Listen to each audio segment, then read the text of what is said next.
உலக புகழ்பெற்ற திருத்தலங்களில் ஒன்றான அண்ணாமலையார் கோவிலில் சுவாமி தரிசனம் செய்ய தமிழகத்திலிருந்து மட்டுமன்றி வெளி மாநிலங்களில் இருந்தும் ஏராளமான பக்தர்கள் வருகின்றனர்.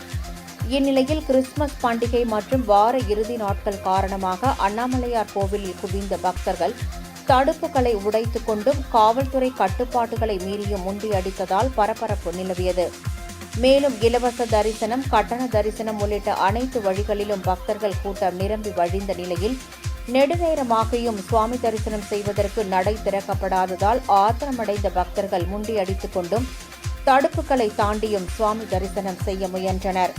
இதனால் அங்கு தள்ளுமுள்ளு ஏற்பட்டது. நாளுக்கு நாள் பக்தர்கள் கூட்டம் அதிகரித்து வரும் நிலையில் கோவில் நிர்வாகம் பக்தர்கள் இடையூறின்றி சுவாமி தரிசனம் செய்வதற்கான ஏற்பாடுகளை செய்ய வேண்டும் என்று உள்ளூர் மக்களின் கோரிக்கையாக உள்ளது.